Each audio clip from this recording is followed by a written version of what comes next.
In this video, I'm going to show you more basics of Notability.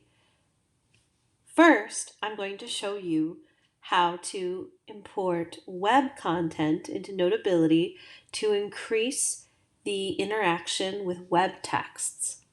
So the first thing I'm actually going to do is I'm going to open up my web browser, Safari.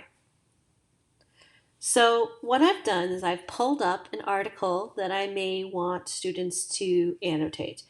Probably not actually this article, but I'm using it for an example. Now, there's a couple things you can do to import this into Notability.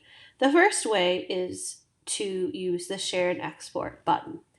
However, one of the things that's really interesting about the iPad is that you have the reading list function, and you also have the read-only version. So if you look up where you actually would type the URL, one of the things, if you notice, is that there are actually several lines in the left-hand section of the browser bar. If you select that, it actually makes a very nice and neat, clean copy for annotating. So once you have in the read-only or print version, in the right-hand section of this screen, there is the Share and Export key, which looks like a square with an outward bound arrow. If you select that key, you're going to get many choices. What you need to do is scroll till you find Notability.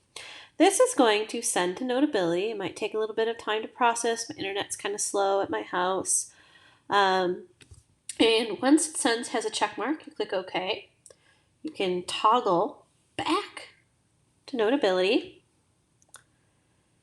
And it's thinking, there we go. And it came up twice because I had sent it earlier, just to practice. You can click open, and now the text is going to show up right here, which is really cool. Depending on the website and your browser, it might also include the images, which can also be really powerful. Just as before, you can use your pencil and your highlighting tools to be able to mark up and engage with the text.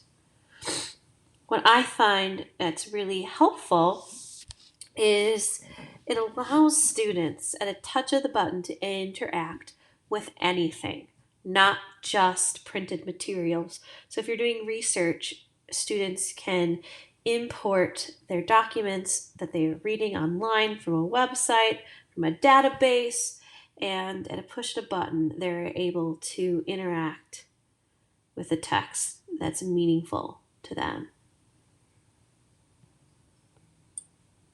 So they can highlight, they can mark up. Remember, one of the things that's really powerful is the hold and tap. The floating box, being able to mark up at your regular pace.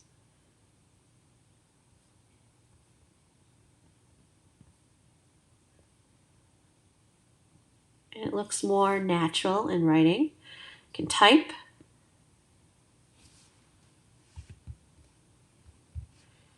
You can change the weight. You can change the font type. You can change the colors.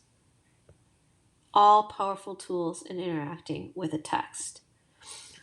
And like I said, these are all really simple things that you can do, but it just enables you to be able to annotate anything, anytime, anywhere, not just printouts, anything. So students no longer have to wait for their teacher to print out or give them a hard copy. Students can annotate anything, anytime, anywhere.